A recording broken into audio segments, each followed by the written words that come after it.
నా దగ్గర ఎందుకు దాచిపెడతారు? నేనేమైనా కొత్త కోడల్నా కాని మనిషినా?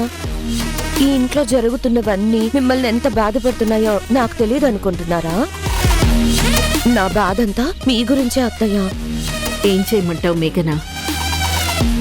కిరణ్ కోసం అన్నీ చూసి చూడనట్టు పోవాల్సి వస్తుంది. అలా చూసి చూడనట్టు పోతే ఎలా అత్తయ్య? కొన్ని విషయాలు ఎక్కడికక్కడే ఖండించాలి, ఎక్కడికక్కడే అరికట్టాలి. అయినా ఇలాంటి విషయాలు నేను మీకు చెప్పాలా చెప్పండి? అత్తయ్య, ఆ ఉష ఏమీ తెలియని అమాయకురలా కనిపిస్తుంది, కానీ అన్ని అస్త్రాలు ప్రయోగించి ఇంట్లో వాళ్ళందరినీ తనకి దగ్గర చేసుకుంటుంది.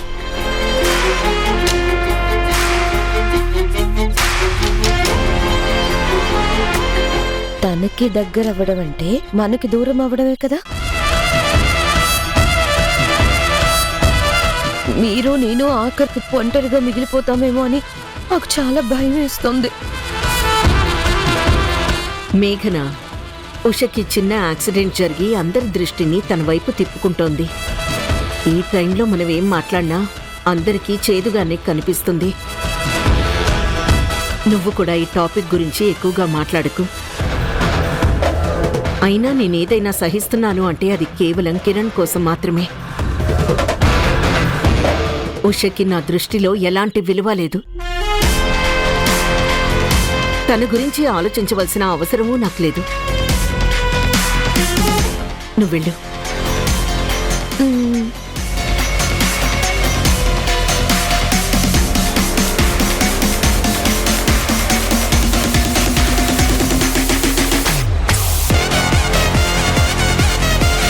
అత్తయ్య గారికి ఇచ్చిన ఈ డోస్ సరిపోలేదన్నమాట.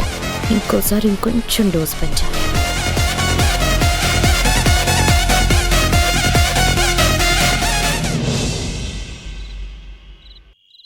నిషాని డిశ్చార్జ్ చేయడానికి ఇంకా 3 రోజులు పడుతుందన్నారు. నిషాకి ఎప్పుడు నయమవుతుందో, ఎప్పుడు ఆ దెబ్బల నుంచి కోలుకుంటుందో. అన్నింటికీ మించి ఆ కిరణ్ గాడి ఆలోచన నుంచి ఎప్పుడు బయటపడుతుందో. ఎవరైనా ఒక మంచి సైకియాట్రిస్ట్తో కౌన్సిలింగ్ అయినా ఇప్పించండి. అప్పుడైనా అది మారుతుందేమో. ఆడపిల్లకి ఎప్పుడు అతిస్వేచ్ఛ ఇవ్వకూడదు. నువ్వు నిషాక అతిస్వేచ్ఛ ఇవ్వడం వల్లే అది ఇప్పుడు ఇలా తయారైంది. నువ్విచ్చిన స్వేచ్ఛ వల్లే ఇప్పుడు తనలో మొండితనం బాగా పెరిగిపోయింది. ఇక చాలా ఆపండి. నిషా నాకే కాదు, మీకు కూతురే. అది బాగుపడినా చెడిపోయినా దానికి కారణం నేనెంత అవుతానో మీరు కూడా అంతే అవుతారు. అయినా ఇప్పుడు తప్పు మీది నాది అని నిందలేసుకోవడం వల్ల ఏం లాభం ఉంది చెప్పండి? ముందు ఈ పరిస్థితిని ఎలా చక్కబెట్టాలో దాని గురించి ఆలోచించండి.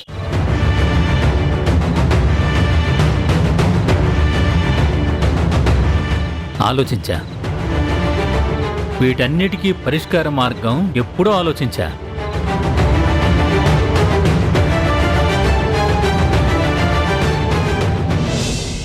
ఏంటివి? వీళ్ళందరూ ఒక్కొక్కరు ఒక్కొక్క దేశంలో స్థిరపడిన వాళ్ళు. కోట్ల ఆస్తి సంపాదించిన వాళ్ళు. మనకంటే 10 రెట్లు ఆస్తి ఉన్నవాళ్ళు. నిషాని పెళ్లి చేసుకోవడానికి ఇష్టం చూపిస్తున్న వాళ్ళు. మనం ఎవరో ఒకరిని సెలెక్ట్ చేసుకుంటే ఎప్పుడు రమ్మంటే అప్పుడు రావడానికి సిద్ధంగా ఉన్నారు.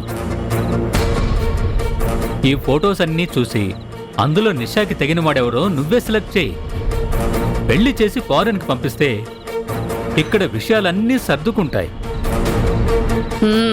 ఇది మరీ బాగుంది. మనం సెలెక్ట్ చేసినంత మాత్రాన అది సరే అని తల వంచుకుని తాళి కట్టించుకుంటుంది అనుకుంటున్నారా? అది మొండితనంలో మాస్టర్ డిగ్రీ తీసుకుంది. దాన్ని ఒప్పించడం మన వల్ల కాదు. అయినా ముందు దాన్ని దెబ్బల నుంచి బయటపడినివ్వండి. కాస్త కోలుకున్నాక ఈ విషయాలన్నింటి గురించి ఆలోచిద్దాం.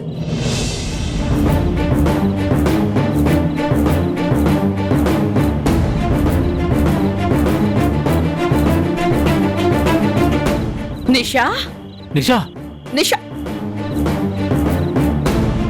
జాగ్రత్తమ్మా. ఏం నిషా ఇది? ఏంటి నిషా? కూర్చో.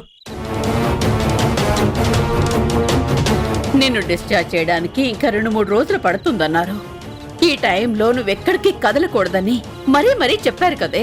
అమ్మా, అసలు ఆ హాస్పిటల్ వాళ్ళకి బాధ్యత లేదా అమ్మా? ఇంకా నీకు 2-3 రోజులు ట్రీట్మెంట్ ఇవ్వాలని చెప్పారు. అలాంటిది ఇంత అర్ధాంతరంగా నిన్ను ఎలా డిశ్చార్జ్ చేస్తారమ్మా? కనీసం మాకు ఇన్ఫర్మేషన్ కూడా ఇవ్వకుండా ఎలా పంపిస్తారమ్మా నిన్ను?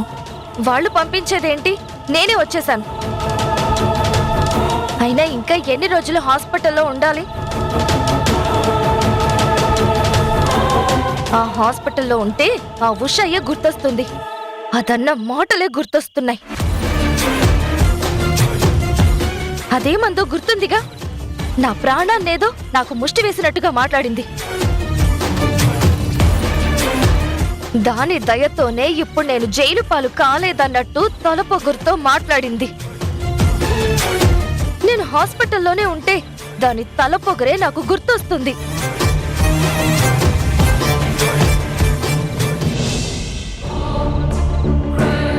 ఈ ఫోటోలేంటి?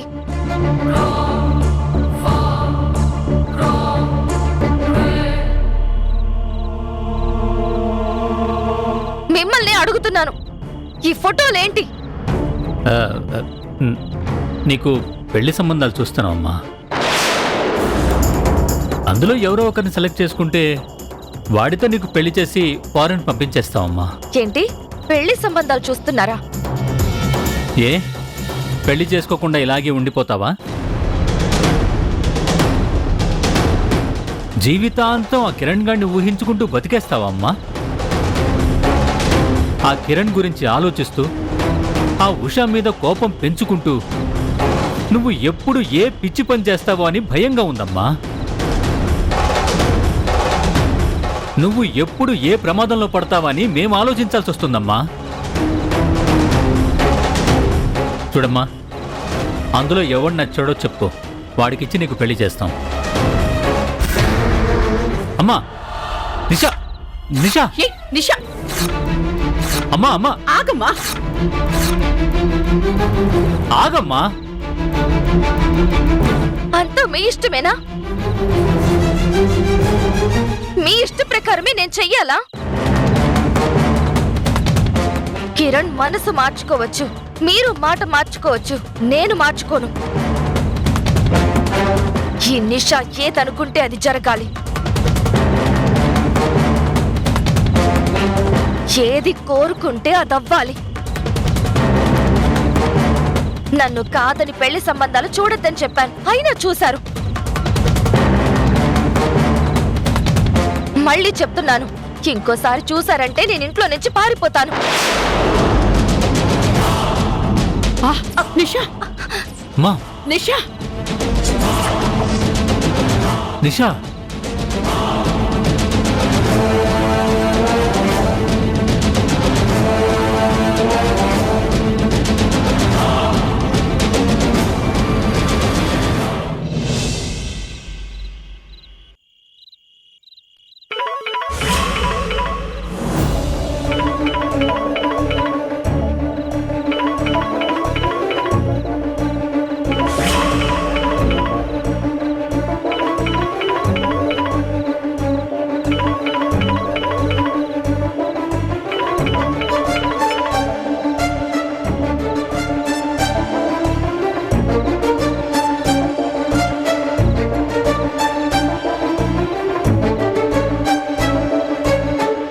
ఉషా, రవి, నేను కిరణ్ని మాట్లాడుతున్నా.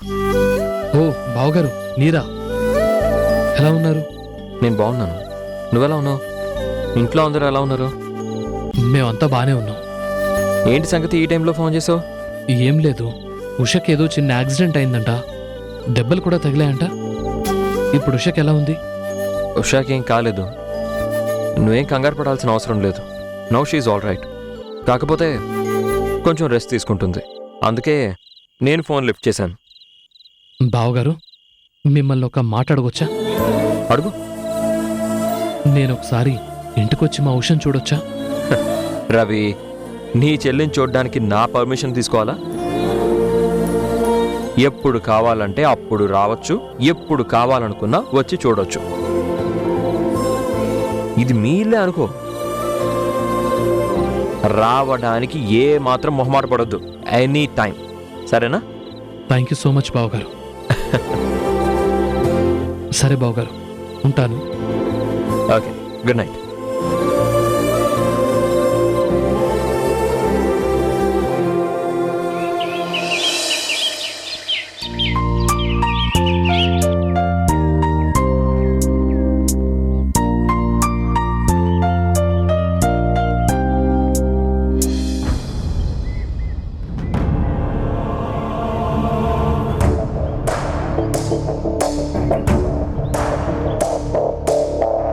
మేడం,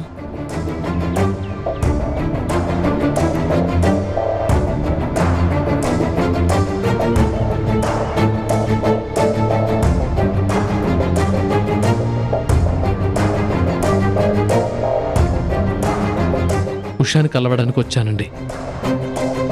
ఈ గుమ్మం తొక్కడానికి, ఈ ఇంట్లో అడుగు పెట్టడానికి నీకొక కారణం దొరికిందనుకుంటా కదా. మామూలుగా అయితే ఇంట్లో అడుగు పెట్టడానికి మీకు అవకాశం ఉండేది కాదు. ఈరోజు ఉషాకి ఒక చిన్న యాక్సిడెంట్ అయ్యేసరికి మీకు ఈ ఇంట్లో అడుగు పెట్టే అవకాశం దొరికింది, అంతేగా? అది కాదు మేడం, సొంత మనిషికి ఏమన్నా అయితే పరాయి వాళ్ళలో ఉండిపోలేం కదా. కనీసం పలకరించడానికైనా వస్తాను కదా. అవునవును, ఈ పలకరింపులు అనేవి మీ మధ్య తరగతి వాళ్ళకి మంచి అవకాశాలు. పలకరింపుల పేర్లతో పిలవకపోయినా వస్తారు. మాట కలిపి లేనిపోని ప్రేమలన్నీ ఒలకబోస్తారు. అవకాశం చూసుకొని వెన్నుపోటు పొడుస్తారు, అంతే కదా?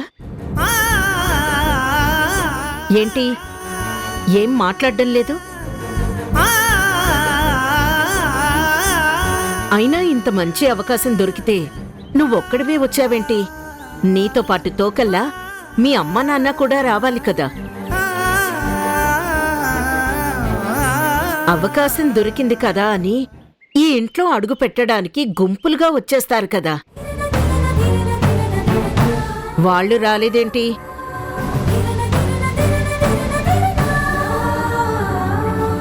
ఏంటి, ఎవరైనా నిన్ను లోపలికి ఆహ్వానిస్తారని ఎదురు చూస్తున్నావా? ఈ ఇంట్లో నీ రాక కోసం ఎదురు చూసేవాళ్లు లేరు, నిన్ను లోపలికి ఆహ్వానించేవాళ్లు ఉండరు.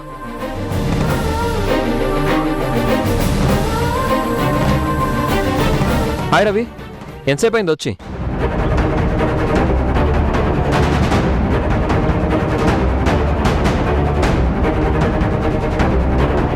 ఏంటి మొహమాట పడుతున్నావా? రవి, ఇది నీ చెల్లెలి ఇల్లు, అంటే మీ ఇల్లుతో సమానం.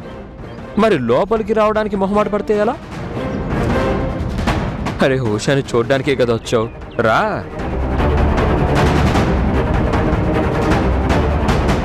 బా, ఇలా కాదు కానీ రా, కమ్. రా. కిరణ్, ఏంటమ్మా? ఈ ఫైల్లో కొన్ని డౌట్స్ ఉన్నాయి, నీతో కొంచెం మాట్లాడాలి. ఇంటి లోపలికి వచ్చినవాడు గదిలోకి కూడా వెళ్తాడులే. అమ్మా, రవికి ఇల్లు కొత్త కదా, అది కాకుండా ఫస్ట్ టైం వచ్చాడు. ఉషాని కల్పించేసి వచ్చేస్తాను. వచ్చేసాక నీ డౌట్స్ ఏమున్నాయో క్లారిఫై చేస్తాను. ఓకే, నువ్వు పద, కమ్.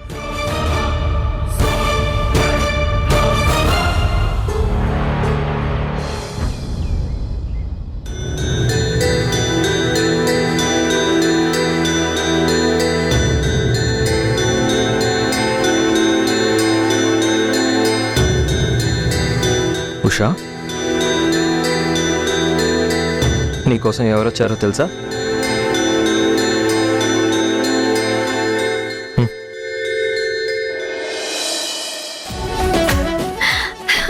అన్నయ్య,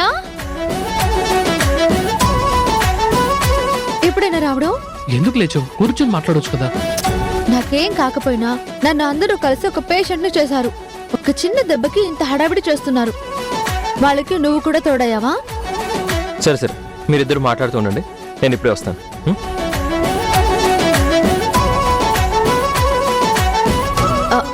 ఇప్పుడు చెప్పన్నయ్య, ఏంటి విశేషాలు? నేను అన్నీ చెప్తాను కానీ ముందులరా కూర్చో.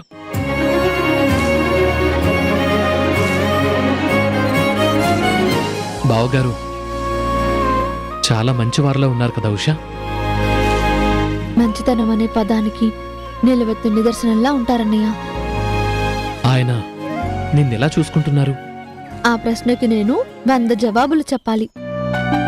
అంటే అప్పుడప్పుడు నన్ను పసిపాపలా చూసుకుంటారు, అప్పుడప్పుడు నన్నొక గాజు బొమ్మలా చూసుకుంటారు, అప్పుడప్పుడు కోటలో రాణిలా చూసుకుంటారు, అప్పుడప్పుడు ఒక కోహినూరు వజ్రంలా చూసుకుంటారు, అప్పుడప్పుడు ఆయనలో ఉన్న హృదయంలా చూసుకుంటారు. ఇప్పుడు అర్థమైంది నేను అడిగిన ప్రశ్నకి 100 జవాబులు ఎందుకున్నాయో. నిజంగా చాలా మంచివారు. పోన్లే, దీనివల్ల నువ్వు ఇక్కడ ఎలా ఉంటున్నావో అన్న మా సందేహానికి కాస్తైనా ఊరడు దొరుకుతుంది. ఆయన ఏంటి ఈ సడన్ సర్ప్రైజ్?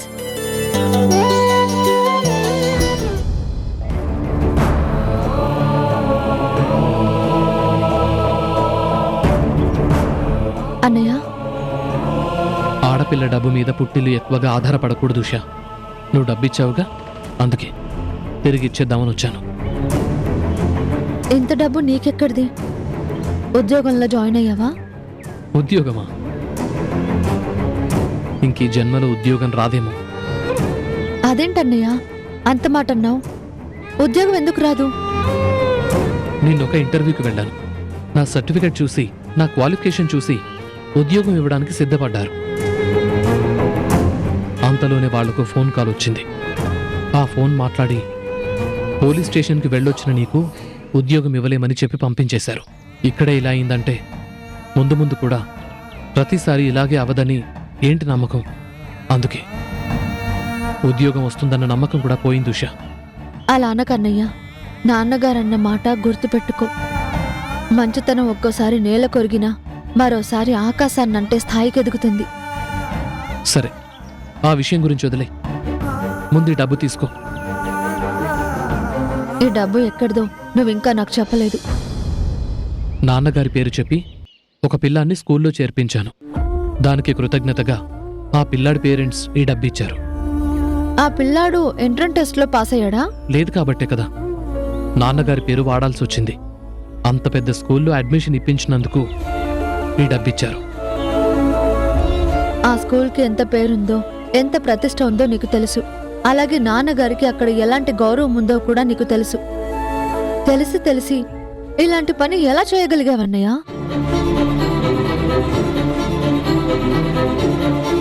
రేపు ఆ పిల్లాడు ఫెయిల్ అయితే నాన్నగారి పేరు పాడవుతుంది. ఆ పిల్లాన్ని జాయిన్ చేశారా? ఇంకా లేదు ఉషా. వెంటనే వెళ్ళి ఆ పేరెంట్స్కి క్షమాపణ చెప్పి ఈ డబ్బుని తిరిగిచ్చేసి. అన్నింటికంటే ముందు ఈ విషయం నాన్నకి తెలిస్తే చాలా బాధపడతారు. అందుకనే డబ్బు తీసుకెళ్ళి ఇచ్చేయి.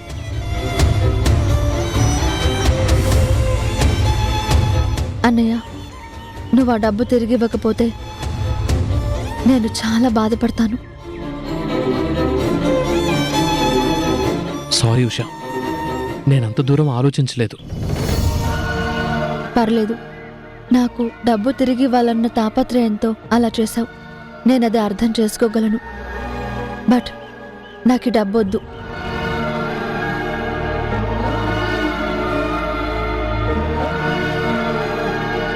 సరే ఉషా, ఇక నేను వెళ్తాను. అన్నయ్య, అమ్మకి నా విషయం చెప్పకు, కంగారు పడుతుంది. జాగ్రత్త.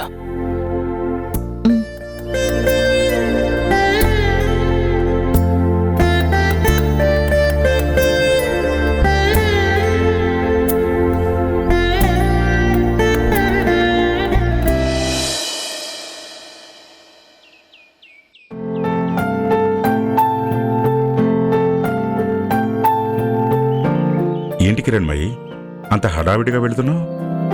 ఈ రోజు ఆఫీస్లో ఒక ముఖ్యమైన పనుంది. నేను కిరణ్ ఒక ఇష్యూని ఫైనల్ చేయబోతున్నాం. బై ద వే, మీరు కూడా ఉండాలి. తొందరగా రెడీ అయ్యిరండి. కిరణ్, ఉమ్. నిన్ను చూస్తుంటే ఒక్కోసారి నాకు చాలా ఆశ్చర్యం వేస్తుంది. ఇప్పుడు అంత ఆశ్చర్యపడి పని నేనేం చేశాను? ఒక్కోసారి నీ మొండితనం డబల్ అవుతుంది. నీలో ఉన్న హ్యుమానిటీ రోజు రోజుకి పడిపోతుంది. అంటే నేను చెడ్డదాన్ని అని ప్రూవ్ చేయడానికి ట్రై చేస్తున్నారా? నువ్వు చెడ్డదానివి కాదు కిరణ్మయి, కానీ చాలాసార్లు నీ గురించి తప్ప ఎదటివాడి గురించి అస్సలు ఆలోచించవు. దాని గురించి చెప్తున్నాను. ఇప్పుడు నేనెవరి గురించి ఆలోచించాలి? ఉష గురించి, కిరణ్ గురించి. ఏం ఆలోచించాలి? నా కొడుకు నిక్షేపంలా ఉన్నాడు. ఆవిడ గారు ఒక చిన్న దెబ్బ తగిలించుకొని మహారాణిలా సేవలు చేయించుకుంటోంది. ఇంకా నేనేం ఆలోచించాలి? ఇదే, ఈ ఆలోచన విధానాన్నే మార్చుకోవాలి అంటున్నాను. ఒకవేళ ఉషా ప్లేస్లో కిరణ్ ఉండుంటే నువ్వేం చేసేదానివి? ఈ పార్టీకి ఇంటి నిండా డాక్టర్స్ని నింపేసి ఇంటినే ఒక హాస్పిటల్గా మార్చేసేదానివి. మీరేం చెప్పాలనుకుంటున్నారు సూటిగా చెప్పండి. కిరణ్ ఉషను చూసుకుంటున్నాడు. ఈ టైంలో కిరణ్ పక్కనే ఉంటే ఉష కూడా త్వరగా కోలుకుంటుంది కదా. కోలుకోడానికి ఇప్పుడు ఉష ఏమీ ప్రాణాపాయ స్థితిలో లేదండి, నిక్షేపంగా ఉంది. ఆవిడకేదో అయిపోయిందని అందరూ ఓవర్ యాక్షన్ చేసినట్టు మీరు కూడా చేయకండి. ఎందుకు కిరణ్మయి, నువ్వు ఎప్పుడు నీ పాయింట్ ఆఫ్ వ్యూలోనే ఆలోచిస్తావు? ఎదుటివారి పాయింట్ ఆఫ్ వ్యూలో ఆలోచించడానికి ఎందుకు ట్రై చేయవు? నా పాయింట్ ఆఫ్ వ్యూ తప్పని నాకు అనిపిస్తే అప్పుడు ఎదుటి వారి పాయింట్ ఆఫ్ వ్యూలో ఆలోచించడానికి ట్రై చేస్తాను. నా ఆలోచన విధానం తప్పు కానప్పుడు వేరే వాళ్లలా నేనెందుకు ఆలోచించాలి? సరే, అందరిలాగా ఆలోచించాల్సిన అవసరం లేదు. కనీసం ఇప్పుడు కిరణ్ ప్లేస్లో ఉండి ఆలోచించడానికి ట్రై చేయి. వాడు ఈ సమయంలో ఉషకి తోడుగా ఉండాలి అనుకుంటున్నాడు. పర్సనల్ లైఫ్ ని ప్రొఫెషనల్ లైఫ్ ని బ్యాలెన్స్ చేయాలండి. Exactly, that's what I'm saying. Professional లైఫ్కి ఇచ్చే ఇంపార్టెన్స్ పర్సనల్ లైఫ్ కూడా ఇవ్వాలి అంటున్నాను. మీరు పిల్లలకి ఇదే నేర్పిస్తే వాళ్ళెందుకు పనికి రాకుండా పోతారు. ఇంటికి త్వరగా వస్తున్నావా లేదా? నేను ట్రై చేస్తా. రాకపోతే మాత్రం నువ్వు ఏమీ అనుకోకు. తరుణ్, తరుణ్, మీ మరిది గారు ఈ రోజు నన్ను సినిమాకి తీసుకువెళ్తానన్నారు. ఇప్పుడేమో చాలా బిజీగా పనులున్నాయని ఏవేవో చెప్తున్నారు. అయ్యో హారిక, కొన్ని చోట్ల కొన్ని రకాల తెలివితేటలు ఉపయోగించాలి.